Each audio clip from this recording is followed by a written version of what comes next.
Tender নিয়ে গন্ডগোল। কোন দলের লোক করছিল? কিছু কিছু কালকাপুরে কন্ট্রাক্টর আছে, ওরা টেন্ডার হতেই দেয় না। 6 মাস থেকে জিপিকে হ্যাং করে রেখেছে। কাজ হতে দিচ্ছে না। চাই যে সমস্ত কাজ ওরাই নিবে।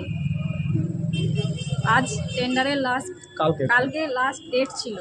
কিছু কাগজ আমার কাছে পড়েছিল, আজকে সেক্রেটারিকে দিতে গেলাম, কিন্তু ওরা চুরি করে নিয়ে পালিয়ে গেল। কতজন এসেছিলেন? 4-5 জন ছিল। কি বলতে চাইছে ওরা? ওরা চাইছে সমস্ত কাজ ওরাই নিবে, অন্য কোনো ঠিকাদারকে করতে দেবে না। না অন্য কোনো ঠিকাদার। আপনাকে কি মারধর করা হয়েছে? হ্যাঁ, হালকা হয়েছে। আপনি এখন থানায় জানিয়েছেন? হ্যাঁ জানিয়েছি, পুলিশ এসেছিলেন। কি আশ্বাস দিয়ে গেলেন? বললো যে ওদেরকে নিয়ে বসবে, প্রশাসন ডাকলো, এখন যাবো সারাদিন। লিখিতভাবে কি আপনার নাম? আমার নাম হচ্ছে ফিরোজা খাতুন, শিলামপুর জিপি প্রধান।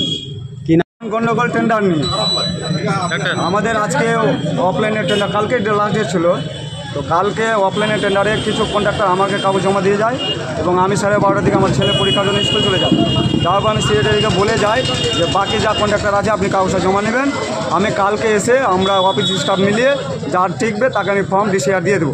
এই হিসাবে সব কন্ট্রাক্টর জমা দিয়ে যায়। ওই কাগজটি আমি আজকে জমা দিতে যাই। আজকে মিটিং ছিল বিডিও অফিসে, করে এসে জমা দিতে যাই। কিছু কন্ট্রাক্টর মানে এদের কাজ হচ্ছে আমাদের 6 মাস থেকে জিপি হ্যাং করে রাখা। এরা চাইছে যে সমস্ত টেন্ডার সমস্ত কাগজ আমরা 5-6 জনই করবো, আমরা কালকাপুরে লোকই করব। আমার জিপি হ্যাং হয়েছিল, কোনো সমস্যা মিটিয়ে টেন্ডার আবার ছেড়েছি, আবার ওরা ওই টেন্ডারের বিপক্ষে মানে টেন্ডার যেন না হয়, জিপি হ্যাং হয়ে থাকে, এই প্রিপারেশন নিয়েছিল। আজকে আমি কাগজটা জমা দিতে যাই, দেওয়ার সময় রাস্তাতেই আমার কলার ধরে হাতে এই যে নুচে কাগজগুলো, টেন্ডারের কাগজগুলো চুরি করে নিয়ে চলে যায়। কারা ছিল? কালকাপুরে কিছু কন্ট্রাক্টর ছিল, জাহাঙ্গীর ছিল, রাজু ছিল, আরও বেশ কয়েকটা কন্ট্রাক্টর ছিল, আমি নামগুলো জেনে নিচ্ছি। আমি ঢোকার আগেই ওরা প্রিপারেশন নিয়েছিল ওপরে, আমি জানি না যে ওনারা বসে আছে। অফিস তো কন্ট্রাক্টরের না, আজকে মিটিং হবে, আজকে কাগজ চেক আপ হবে অফিস স্টাফের, কিন্তু তার আগেই ওনারা বসে আছেন এটা আমার জানা ছিল না। আমি অফিসে উঠতেই আমার সঙ্গে ধাক্কাধাক্কি, কলার ধরে আমার কাগজটি ছিনিয়ে নিয়ে চলে যায়। ওরা কোন দল করে? ওরা কন্ট্রাক্টর জিপে। ওরা চাইছে সমস্ত কাজ আমরাই 5-6 জন পাই। মানে প্রত্যেক এনআইটিতে এদের কাজ হচ্ছে জিপি হ্যাং হয়ে থাকুক কাজ না থাকুক, প্রত্যেক এনআইটিতে এরা ভেজাল লাগায় যে টেন্ডারকে হ্যাং করে দেয়। এবার বিডিও পরামর্শতে এবং আমার মেম্বারের সহযোগিতায় আমি টেন্ডার আবার ছেড়েছি। আমার 6 মাস থেকে জিপি হ্যাং ছিল, কোনো টেন্ডার করতে পারিনি, উন্নয়নমূলক কাজ করতে পারিনি। আমার মমতা ব্যানার্জি যা হারে টাকা দিচ্ছে সেই টাকা আমার জিপি পড়ে আছে, আমি খরচা করতে পারছি না।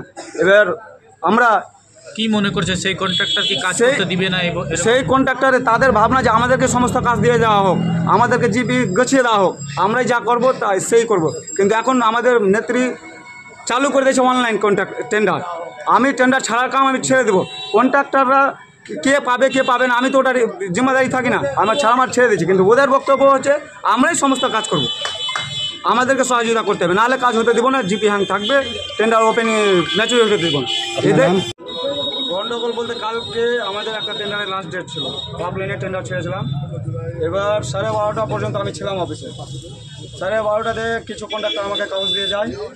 তারপরে আমি 12:30টাতে আমার ছেলে পরীক্ষা ছিল, আমি আমার স্ত্রী চলে গেলাম সেক্রেটারিকে বলে যে বাকি যা কন্ট্রাক্টর থাকবে আপনি টাইম মতন কাগজটা জমা নেবেন, কালকে আমরা পেপার চেক করে ডিসিআর ফর্ম দিব, এই বলে আমি চলে যাই। আমার যখন 4টা বেজে যায় ওখানে স্কুলে, আমি বাড়ি চলে যাই, অফিস স্টাফও চলে যায়।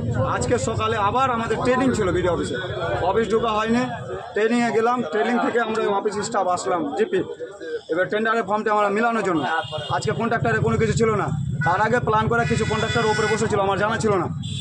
এবার আমি ঢোকার মাত্রে আমার কাছে যা কাগজ ছিল আমি সেক্রেটারিকে বললাম যে ওপরে যান, আমি কাগজটি নিয়ে আসি, আমরা মিলিয়ে দেখব, দেখে যার ফর্ম যেটা পাবে। এবার আমি কাগজটি নিয়ে যাওয়ার রাস্তায় সিঁড়িতে আমার সঙ্গে ধাক্কাধাক্কি করে কিছু কন্ট্রাক্টর ধাক্কাধাক্কি করে কাগজটি ব্যাগ থেকে ছিনিয়ে নেয়। ছিনিয়ে নেওয়ার পরে জিপের বাইরে ফেলে দেয়। আবার সেই কাগজটিকে চুরি করে নিয়ে অফিস থেকে চুরি করে নিয়ে আমার হাত থেকে বাড়ি নিয়ে চলে যায়। এই হচ্ছে ঘটনা। কে বা কারা ছিল? কালকাপুরে কিছু কন্ট্রাক্টর, নাম জাহাঙ্গীর ছিল, তারপরে রাজু ছিল, তারপরে বেশ কয়েকটা কন্ট্রাক্টর ছিল। ওরা আমার সামনাসামনি ছিল, ওরা আমার কলার ধরেছিল, আমার হাতেও ধরেছিল, যেটা ভিডিও ক্লিপ হয়েছে। আপনাকে? না, আমার হাত আর কলারটাই ধরেছিল, ধাক্কাধাক্কি হয়েছে। আপনি কি থানায় জানিয়েছেন? আমি থানা জানিয়েছিলাম, অফিসার এসেছিল, ইনকোয়ারি করে গেল। আপনার নাম? আমার নাম মোহাম্মদ নাসিরুদ্দিন, ছিলাম ফোর্টপুর জিপির প্রধানের হাজবেন্ড। যে কিছু কন্ডাক্টর ছিল ওদের সাথে ঝামেলা। কেন ওরা ঝামেলা কেন করছে হ্যাঁ, কন্ট্রাক্টর? কন্ট্রাক্টর ঝামেলা করছে বলতে ওদের বক্তব্য হচ্ছে কালকে কেন জমা হলো না, আজকে কেন জমা করছে এটা নিয়ে। কাল আজকে লাস্ট ডেট ছিল না কাল লাস্ট ডেট? কালকে লাস্টের ছিল, তো ওরা বলছে 2-3 জন প্রধানের কাছে জমা করে গেছে, আমার কাছে বাকি জমা করে গেছে, 2-3 জন ছিল প্রধানের কাছে জমা করে গেছে। এবার প্রধান কালকে ছিল না, এবার আজকে এসে আমাকে জমা দিতে এসছে। এবার কিছু কন্ট্রাক্টর ছিল যে আজকে কেন জমা হলো এই নিয়ে ঝামেলা করছে। আপনার নাম স্যার? আমার নাম অনুপ দত্ত। কী নাম বলে? অনুপ দত্ত। স্যার আপনাকে মারধর করা হয়েছে? না না না, এই অঞ্চলে কী আপনি কী পদে রয়েছে? আমি সচিব।